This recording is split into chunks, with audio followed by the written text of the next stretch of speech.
कि राजीव गांधी जी ने लोकतंत्र में युवाओं की भूमिका बढ़ाने के लिए वोट करने के अधिकार की आयु सीमा 18 वर्ष कर दी। इसके पहले ये आयु सीमा थी, तो इसका उत्तर होगा 21 वर्ष। यहाँ पर और भी कई ऑप्शंस दिए गए हैं, 25 वर्ष, 22 वर्ष, लेकिन इसका जो सही उत्तर है वो है 21 वर्ष। उसके बाद जो हमारा प्रश्न संख्या 2 है वो है कि राजीव गांधी जी ने दूरदर्शी सोच के तहत देश के अशांत हिस्सों में शांति स्थापित करने के लिए कई सारे समझौते किए। इनमें से किस नेता के साथ मिजो समझौते पर हस्ताक्षर किए गए थे? तो मित्रों, जो मिजो समझौता था उसे श्री लाल डेंगा जी के साथ किया गया था, जो कि बाद में मिजोरम के मुख्यमंत्री भी बने थे। उसके बाद प्रश्न संख्या 3 है कि इनमें से कौन सा कथन गलत है? यहाँ पर 2 कथन लिखे हुए हैं कि ऑपरेशन कैक्टस मिलिट्री ऑपरेशन था और दूसरा कि संयुक्त राष्ट्र सेनाओं को मालदीव भेजा गया था। तो मित्रों, जो ऑपरेशन कैक्टस था उसके अंतर्गत भारतीय सेनाओं को मालदीव में तख्ता पलट रोकने के लिए भेजा गया था, इसलिए ऑपरेशन कैक्टस मिलिट्री ऑपरेशन था। ये कथन बिल्कुल सही है, इसलिए ये इसका उत्तर नहीं हो सकता। तो जो बी ऑप्शन है संयुक्त राष्ट्र सेनाओं को मालदीव भेजा गया था, ये गलत है, क्योंकि संयुक्त राष्ट्र सेनाओं को नहीं बल्कि भारतीय सेनाओं को मालदीव भेजा गया था। तो इसका सही उत्तर हो जाएगा ऑप्शन बी। उसके बाद जो प्रश्न संख्या 4 है वो है कि राजीव गांधी जी ने राजनीति में अपनी सेवाएं देने से पहले एक पेशे में भी अपनी सेवाएं दी। राजनीति में आने से पहले राजीव गांधी जी क्या थे? तो इसका जो सही उत्तर होगा वो होगा ऑप्शन सी, पायलट। वो एक पायलट के रूप में इंडियन एयरलाइंस में अपनी सेवाएं दे रहे थे। उसके बाद जो प्रश्न संख्या 5 है वो है कि राजीव गांधी जी को भारत में संचार क्रांति को बढ़ावा देने के लिए जाना जाता है। उनके नेतृत्व में कौन सी बड़ी टेलीकॉम कंपनी की स्थापना हुई थी? तो इस पर हम लोग कई बार चर्चा कर चुके हैं। इसका सही उत्तर होगा ऑप्शन सी, MTNL। उसके बाद जो प्रश्न संख्या 6 है ये भी बहुत ही महत्वपूर्ण है। तो इस प्रश्न संख्या 6 है कि राजीव गांधी जी ने अपना पहला लोकसभा चुनाव किस सीट से जीता था? इसमें 4 ऑप्शन दिए गए हैं, बेल्लारी, रायबरेली, इलाहाबाद, अमेठी। तो इसका जो सही ऑप्शन है वो है ऑप्शन डी, अमेठी, और वो कई बार अमेठी से चुनाव जीते थे। उसके बाद जो प्रश्न संख्या 7 है वो है कि राजीव गांधी जी के संदर्भ में सद्भावना दिवस को किस संबंध में मनाते हैं? तो जो राजीव गांधी जी का जन्म दिवस है उसी को हम लोग सद्भावना दिवस के रूप में मनाते हैं। तो इसका सही उत्तर होगा ऑप्शन सी। उसके बाद जो प्रश्न संख्या 8 है वो है कि राजीव गांधी जी ने हमारे जीवन की सुविधाओं में तकनीक के इस्तेमाल पर जोर दिया। उनके शासनकाल में इनमें से किस क्षेत्र में तकनीकी मिशन की शुरुआत हुई? तो इसको लेकर मेरे मन में बहुत ही कन्फ्यूज़न था और पहले इसमें ऑप्शन ए टिक किया गया था, लेकिन उसके बाद जो है हम लोगों ने विचार किया कि जो कंप्यूटर क्रांति थी उसमें उन्होंने तकनीक के इस्तेमाल पर बहुत ज़्यादा जोर दिया था, लेकिन वो इसके ऑप्शंस में नहीं है, जबकि ऑप्शन डी है कि इनमें से कोई नहीं। तो इसका सही उत्तर हो सकता है ऑप्शन डी, इनमें से कोई नहीं।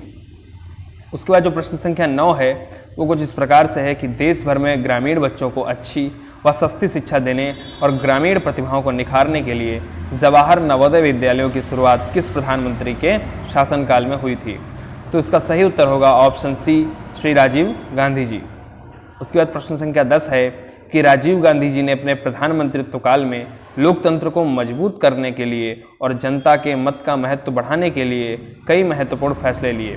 उनमें से एक था दल बदल कानून। यह संविधान की कौन सी अनुसूची के अंतर्गत आता है? तो इसको लेकर हमने पिछले वीडियो में चर्चा की थी और इसका जो सही उत्तर है वो है ऑप्शन बी, 10वीं अनुसूची के अंतर्गत आता है। उसके बाद जो प्रश्न संख्या 11 है ये बहुत ही महत्वपूर्ण है कि राजीव गांधी अंतर्राष्ट्रीय हवाई अड्डा किस शहर में मौजूद है? इसमें भी 4 ऑप्शन हम लोगों को दिए गए हैं, इलाहाबाद, दिल्ली, हैदराबाद, अहमदाबाद। तो इसका सही उत्तर होगा हैदराबाद। उसके बाद प्रश्न संख्या 12 है कि राजीव गांधी जी पड़ोसी देशों की वाजिब मदद को समर्पित थे। राजीव गांधी जी ने किस देश में तख्ता पलट रोकने में मदद की थी? तो इसका सही उत्तर होगा मालदीव, जिस पर हम लोग पहले भी ऑपरेशन कैक्टस पर चर्चा कर चुके हैं।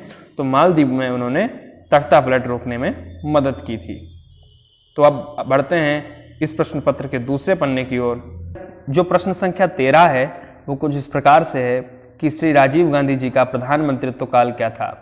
तो उनका प्रधानमंत्रित्व काल था 1984 से लेकर 1989 तक, और इस पर हम पहले भी चर्चा कर चुके हैं 1984 से 1989 तक। उसके बाद प्रश्न संख्या 14 है कि अंग्रेजी शासन के विरुद्ध हुए संथाल विद्रोह से संबंधित नेता इनमें से कौन है? तो ये प्रश्न भारतीय स्वतंत्रता संग्राम से संबंधित है। तो इसके जो सही उत्तर है वो होगा ऑप्शन सी, सिद्धू और कानू। और जो मुंडा विद्रोह था उसके नेता थे बिरसा मुंडा। उसके बाद प्रश्न संख्या 15 जो है कि कहा जाता है कि भारत छोड़ो आंदोलन अंग्रेजी हुकूमत के ताबूत में अंतिम कील था। कांग्रेस ने 1942 में अंग्रेजों भारत छोड़ो प्रस्ताव कहाँ पारित किया? तो इस पर हम लोग इसके पहले के वीडियो में चर्चा कर चुके हैं। इसका सही उत्तर होगा वर्धा। वर्धा में अंग्रेजों भारत छोड़ो का प्रस्ताव पारित हुआ था। उसके बाद जो प्रश्न संख्या 16 है वो है कि सरदार वल्लभ भाई पटेल ने बारदोली में किसानों के साथ मिलकर जोरदार आंदोलन छेड़ा। इस आंदोलन में उन्होंने कौन सा नारा दिया था? तो इसका सही उत्तर होगा कर मत दो। तो ये इसका ऑप्शन बी सही उत्तर होगा। प्रश्न संख्या 17 है कि देश में जवाहरलाल नेहरू ने आज़ादी के बाद नई दिशा देने के लिए तमाम कारखानों की स्थापना की। उनके नेतृत्व में 1955 में बना भिलाई इस्पात कारखाना किस राज्य में स्थित है? तो इसका उत्तर होगा छत्तीसगढ़। दोस्तों, अगर ये वीडियो आपको पसंद आ रहा हो तो इस वीडियो को लाइक अवश्य कीजिएगा। आज मैं लक्ष्य रखता हूं कम से कम 1000 लाइक का। उसके बाद जो हमारा प्रश्न संख्या 18 है वह है कि राजीव गांधी जी का जोर किसानों को मदद करने और पर्यावरण संरक्षण दोनों पर था। इसको ध्यान में रखते हुए उन्होंने 1985 में बंजर भूमि के उपयोग के लिए किस संस्था की स्थापना की थी? तो इसका सही उत्तर होगा option C, National Wasteland Development Board. National Wasteland Development Board. तो यहाँ पर हम लोगों को एक प्रश्न और मिल सकता है कि इसकी स्थापना किस सन में की गई थी? तो इसकी स्थापना हुई थी 1985 में। उसके बाद प्रश्न संख्या 19 है। इस पर भी हम लोग पहले ही एक वीडियो में चर्चा कर चुके हैं। तो ये है कि अंतरिक्ष में जाने वाले प्रथम भारतीय स्क्वाड्रन लीडर राकेश शर्मा से तत्कालीन प्रधानमंत्री इंदिरा गांधी ने पूछा कि अंतरिक्ष से भारत कैसा दिखता है? तो राकेश शर्मा का जवाब था सारे जहां से अच्छा। तो इसका सही उत्तर है ऑप्शन बी, सारे जहां से अच्छा। इस पर हम लोगों ने जो विज्ञान एवं प्रौद्योगिकी पर वीडियो है उस पर चर्चा की थी, तो उसका लिंक भी नीचे डिस्क्रिप्शन में है, आप वहां से उसे भी देखिएगा। उसके बाद ऑप्शन 20 जो है कि यह चर्चित उक्ति किस महान व्यक्ति द्वारा की गई? जहां मन भय रहित हो, जहां विवेक की सरिता को अविवेक और अंधविश्वास के रेगिस्तान ने सोख न लिया हो, यानी where mind is without fear. तो ये एक कविता है जो पहले यूपी बोर्ड के कोर्स में भी सम्मिलित थी और शायद अब भी हो। तो उसके जो रचयिता थे वो थे रविंद्रनाथ टैगोर। उसके बाद प्रश्न संख्या 21 है कि राजीव गांधी जी को भारत में कंप्यूटर और सूचना क्रांति का मार्गदर्शक माना जाता है। तकनीक के संदर्भ में उनका जोर इनमें से किस बात पर था? तो दोस्तों, पहला ऑप्शन है कि तकनीक आयात करने। तो तकनीक आयात क्या होता है? जब हम लोग बाहर से टेक्नोलॉजी को अपने देश में लाते हैं। दूसरा था तकनीक को सीमित लोगों के हाथों में देने, तकनीक को अनदेखा करना है। और दूसरा जो ऑप्शन बी था वो था देशज तकनीक विकसित करने। तो उन्होंने देशज तकनीक विकसित करने पर जोर दिया था। उन्होंने भारत में सीडैक की स्थापना की थी जिसने। उसके बाद जो प्रश्न संख्या 22 है वह है कि वल्लभ भाई पटेल को सरदार की उपाधि किस आंदोलन के बाद मिली? तो वल्लभ भाई पटेल जी को सरदार की उपाधि बारदोली सत्याग्रह के बाद मिली थी। उसके बाद प्रश्न संख्या 23 है कि अंग्रेजी शासन द्वारा किया गया क्रूरतम जलियांवाला हत्याकांड किस तारीख को हुआ? तो जो जलियांवाला हत्याकांड है वो हुआ था 13 अप्रैल 1919 को। इस पर हम लोगों ने भारतीय स्वतंत्रता संग्राम से संबंधित वीडियो में चर्चा की थी, उसका लिंक नीचे डिस्क्रिप्शन में है, आप वहां से उसे भी देख सकते हैं। उसके बाद जो हमारा प्रश्न संख्या 24 है वो है कि गांधी जी ने भारत में सत्याग्रह का सबसे पहला प्रयोग किस जगह पर किया था? तो उन्होंने सबसे पहला प्रयोग किया था सत्याग्रह का चंपारण सत्याग्रह में, जो बिहार में एक जगह है। और मित्रों, इस पर बहुत से मित्रों ने मुझसे कहा था कि उन्होंने दक्षिण अफ्रीका में भी सत्याग्रह किया था, लेकिन वहां का सत्याग्रह दक्षिण अफ्रीका में हुआ था और ये भारत में सत्याग्रह का सबसे पहला प्रयोग चंपारण में हुआ। उसके बाद प्रश्न संख्या 25 है कि ब्रिटिश हुकूमत की नाक में दम कर देने वाले क्रांतिकारी भगत सिंह, सुखदेव और राजगुरु को फांसी कब दी गई? तो इसका सही उत्तर होगा 23 मार्च 1931 को। 23 मार्च 1931 को। उसके बाद जो प्रश्न संख्या 26 है वह है कि राजीव गांधी जी इनमें से भारत में हुई किस क्रांति के मार्गदर्शक थे? तो इसका सही उत्तर होगा कंप्यूटर क्रांति। उसके बाद जो प्रश्न संख्या 27 है वह है कि राजीव गांधी जी ने अंतर्राष्ट्रीय जगत में भारतीय पहलकदमियों की पैठ बनाने के लिए कई सारे कार्य किए।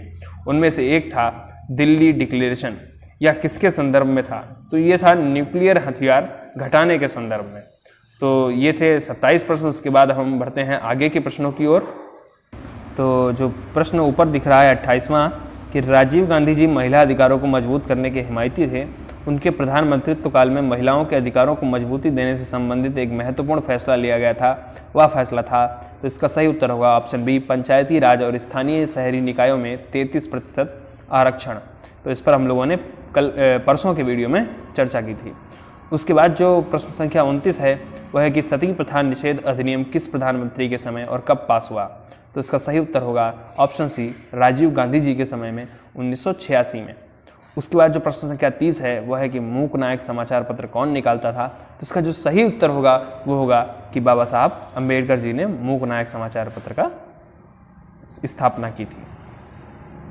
उसके बाद जो प्रश्न संख्या 31 है वह है कि राजीव गांधी जी द्वारा किए गए तमाम शांति समझौतों में से असम समझौता किस साल में किया गया था? तो इसका सही उत्तर होगा 1985।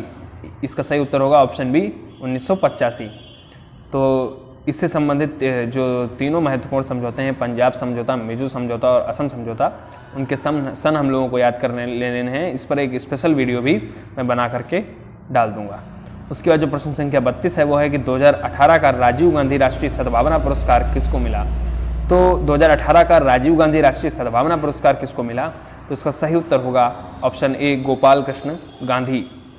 उसके बाद प्रश्न संख्या जो 33 है वह है कि 2018 का राजीव गांधी ग्रामीण क्षेत्रों में, तो ये जो है ये इसमें 2018 का ये मिसप्रिंट लगता है, क्योंकि इसका प्रश्न जो शुरू हुआ है वो यहीं से शुरू हुआ है कि ग्रामीण क्षेत्रों में स्वास्थ्य सेवाओं को मजबूत करने में राष्ट्रीय ग्रामीण स्वास्थ्य मिशन की भूमिका महत्वपूर्ण रही। इसकी शुरुआत होने के समय भारत के प्रधानमंत्री कौन थे? तो उस समय प्रधानमंत्री थे मनमोहन सिंह। तो ये 2018 का राजीव गांधी इससे जो है मिसप्रिंट हुआ है प्रश्न संख्या 32। उसके बाद जो अगला प्रश्न है वो है कि राजीव गांधी जी देश के सबसे युवा प्रधानमंत्री बने। प्रधानमंत्री बनने के समय उनकी उम्र क्या थी? तो उस समय पर उनकी उम्र थी 40 वर्ष। तो उसके बाद अब हम लोग अगले प्रश्न की ओर बढ़ते हैं। अगला प्रश्न है प्रश्न संख्या 35 और वो है कि राजीव गांधी जी ने देश के निर्माण में युवाओं की भूमिका पर बल दिया। नेहरू युवा केंद्रों का विस्तार इसी दिशा में उठाया गया कदम था। उनके नेतृत्व में नेहरू युवा केंद्रों का विस्तार कितने जिलों में हुआ? तो इसका सही उत्तर होगा ऑप्शन सी, 500। उसके बाद प्रश्न संख्या 36 है कि राजीव गांधी जी के अथक प्रयासों से centre for development of advanced computing CDAC की स्थापना हुई, जिसका लक्ष्य था भारत को तकनीक क्षेत्र में आत्मनिर्भर बनाना। तो सीडेक को इनमें से किसके लिए श्रेय दिया जाता है? तो इसका सही उत्तर होगा भारत का पहला सुपर कंप्यूटर, इस पर मैंने पहले भी चर्चा की है, भारत का पहला सुपर कंप्यूटर परम 8000 बनाने का श्रेय सीडेक को जाता है। उसके बाद प्रश्न संख्या 37 है कि राजीव गांधी जी के प्रयासों से 1986 में बीएसएनएल बना। इसने देश में पहले क्या दिया? तो ये विदेश संचार निगम लिमिटेड है। इसका सही उत्तर होगा इसने सबसे पहले भारत में इंटरनेट दिया। उसके बाद जो प्रश्न संख्या 38 है वह है कि भारत को युवाओं का देश बताते हुए राजीव गांधी जी ने मैं युवा हूं, मेरा भी एक सपना है का वक्तव्य कहाँ दिया था? तो ये वक्तव्य उन्होंने दिया था वाशिंगटन में। और उसके बाद जो प्रश्न संख्या 39 है वह है कि मानवीय मूल्यों को सराहते हुए ये वक्तव्य किस बीजेपी नेता ने दिया था कि अगर जिंदा हूं तो राजीव गांधी की वजह से? तो इसका जो सही उत्तर होगा वो होगा ऑप्शन बी, अटल बिहारी वाजपेयी जी। उसके बाद जो प्रश्न संख्या 40 है वह है कि संविधान की प्रस्तावना में समाजवादी, धर्मनिरपेक्ष और एकता व अखंडता शब्द किस संशोधन के जरिए जोड़े गए? तो ये जोड़े गए थे 42वें संविधान संशोधन के जरिए। और 42वां संविधान संशोधन बहुत ही महत्वपूर्ण संविधान संशोधन माना जाता है। उसके बाद प्रश्न संख्या 41 है कि राजीव गांधी राष्ट्रीय सद्भावना पुरस्कार किस किस क्षेत्र में कार्य के लिए, किन कार्यों के लिए दिया जाता है? तो इसका सही उत्तर होगा ऑप्शन ए, सांप्रदायिक सद्भाव, राष्ट्रीय एकता और शांति के लिए। उसके बाद प्रश्न संख्या 42 है कि स्वतंत्रता सेनानी अब्दुल कलाम आज़ाद ने कौन सी किताब लिखी? तो उन्होंने लिखी थी किताब इंडिया विंस फ्रीडम। तो इसका सही उत्तर होगा ऑप्शन बी, सत्य की खोज जो है वो महात्मा गांधी जी की आत्मकथा है। और भारत एक खोज, इसके लेखक थे पंडित जवाहरलाल नेहरू जी। और जो आखिरी पन्ना था उस पर जो पहला सवाल है वो है प्रश्न संख्या 43। राजीव गांधी जी द्वारा स्थापित किए गए सीडेक ने 1991 में भारत में पहला घरेलू उन्नत सुपर कंप्यूटर लॉन्च किया, उसका नाम था, तो इस पर अभी हम लोगों ने चर्चा की थी, इसका नाम था ऑप्शन सी, परम 8000। उसके बाद प्रश्न संख्या 44 है कि भारत में अनुसूचित जाति एवं अनुसूचित जनजाति के खिलाफ होने वाली हिंसा की रोकथाम और ऐसे मामलों में न्याय सुनिश्चित करने के लिए राजीव गांधी सरकार ने अनुसूचित जाति एवं अनुसूचित जनजाति अधिनियम को भारतीय संसद द्वारा कब पारित किया गया था? तो इसका सही उत्तर होगा ऑप्शन बी, 1989, 1989। उसके बाद प्रश्न संख्या 45 है कि योजना आयोग का भारत के विकास में महत्वपूर्ण योगदान रहा है। भारत के प्रथम योजना आयोग के अध्यक्ष कौन थे? तो योजना आयोग का अध्यक्ष होता था प्रधानमंत्री, तो इसका ऑप्शन बी सही होगा, जवाहरलाल नेहरू। और वर्तमान में इसे नाम बदलकर नीति आयोग कर दिया गया है। और इस प्रकार से प्रश्न संख्या 46 की ओर बढ़ते हैं। तो प्रश्न संख्या 46 है कि भारत के संविधान में धर्म, नस्ल, जाति, लिंग या जन्म स्थान के आधार पर भेदभाव निषेध की बात किस अनुच्छेद में की गई है? तो इसका सही उत्तर होगा अनुच्छेद यानी आर्टिकल 15। तो आर्टिकल 15 के नाम से पिछले वर्ष एक मूवी भी आई थी और वो भी इसी प्रकार से संबंधित थी कि उसमें कुछ भेदभाव को दिखाया गया था। तो भारत के संविधान में धर्म, नस्ल, जाति, लिंग या जन्म स्थान के आधार पर भेदभाव निषेध की बात आर्टिकल 15 में की गई है। प्रश्न संख्या 47 है कि 21 मई को श्री राजीव गांधी जी की हत्या कर दी गई थी। इस दिवस को किस रूप में मनाया जाता है? तो इसका सही उत्तर होगा ऑप्शन ए, आतंकवाद विरोधी दिवस। उसके बाद प्रश्न संख्या 48 है कि HAL ने देश को कई उन्नत किस्म के लड़ाकू विमान दिए। HAL का पूरा नाम है हिंदुस्तान एयरोनॉटिक्स लिमिटेड। उसके बाद जो प्रश्न संख्या 49 है वो है कि 6 कॉन्टिनेंट पहलकदमी की शुरुआत किस लिए की गई थी? तो इस पर मैंने नेट पर एक आर्टिकल पढ़ा और इसका जो सही उत्तर होगा वो होगा न्यूक्लियर निरस्त्रीकरण। तो ये डिसआर्मामेंट से संबंधित था। उसके बाद जो प्रश्न संख्या 50 है वह है कि भारत में समेकित निर्देशित क्षेपास्त्र विकास कार्यक्रम Integrated Guided Missile Development Programme, तो इसको लेकर भी हम लोगों ने विज्ञान एवं प्रौद्योगिकी वाले वीडियो में चर्चा की थी। इसका सही उत्तर होगा श्रीमती इंदिरा गांधी जी। उसके बाद जो प्रश्न संख्या 51 है वह है कि राजीव गांधी जी के शहीद स्मारक का क्या नाम है? तो राजीव गांधी जी के शहीद स्मारक का नाम है वीर भूमि। तो वीर भूमि जो है वो राजीव गांधी जी का स्मृति स्थल है। उसके बाद प्रश्न संख्या 52 है 52 कि राजीव गांधी जी ने अपने शासनकाल में पड़ोसी देशों में भी शांति की स्थापना के लिए सहयोग की पहलकदमी की। उस समय भारत ने अपनी शांति सेनाएं कहाँ भेजी? तो शांति सेनाएं भेजी गई थी श्रीलंका में ऑपरेशन पवन के तहत। उसके बाद जो प्रश्न संख्या 53 है वह है कि राजीव गांधी जी पिछड़े क्षेत्रों के विकास को लेकर समर्पित थे। उन्होंने इसीलिए KBK प्रोजेक्ट की शुरुआत की थी। KBK प्रोजेक्ट किस राज्य में शुरू किया गया था? तो इसे शुरू किया गया था उड़ीसा में। संविधान का 73वां संशोधन किस लिए जाना जाता है? ये हमारा अगला प्रश्न है। इसका सही उत्तर होगा पंचायती राज। इस पर हम लोगों ने कल के वीडियो में चर्चा की थी। उसके बाद जो प्रश्न संख्या 55 है वह है कि राजीव गांधी जी के शासनकाल में शुरू हुई इग्नू के बारे में इनमें कौन सा कथन सत्य है? तो इसका सही उत्तर होगा ये दूरस्थ शिक्षा का पाठ्यक्रम चलाती है। उसके बाद प्रश्न संख्या 56 होगा भारतीय अंतरिक्ष अनुसंधान संगठन इसरो की स्थापना कब की गई थी? तो ये जो प्रश्न था इसका उत्तर है 1969। उसके बाद प्रश्न संख्या 57 है कि इग्नू की स्थापना कब हुई? तो इसका सही उत्तर होगा 1985। Indira Gandhi national open university की स्थापना हुई 1985 में। उसके बाद प्रश्न संख्या 58 है कि राजीव गांधी जी ने KBK प्रोजेक्ट की शुरुआत की। KBK प्रोजेक्ट का फंड कौन देता था? तो इसका सही उत्तर होगा केंद्र सरकार। उसके बाद प्रश्न संख्या 59 जो है भारत एक खोज किताब इस देश की सभ्यता, संस्कृति और इतिहास से जुड़ा एक महत्वपूर्ण दस्तावेज है। इस किताब के लेखक कौन थे? तो इसका सही उत्तर होगा जवाहरलाल नेहरू जी। उसके बाद जो प्रश्न संख्या 60 है वह है कि भारत के पहले गृह मंत्री सरदार पटेल के पास गृह के अलावा और कौन कौन से विभाग थे? तो उनके पास सूचना प्रसारण और राज्यों के मामले का विभाग था। तो इस वीडियो को देखने के लिए बहुत बहुत धन्यवाद। चैनल को सब्सक्राइब कर लीजिए और वीडियो को लाइक करें।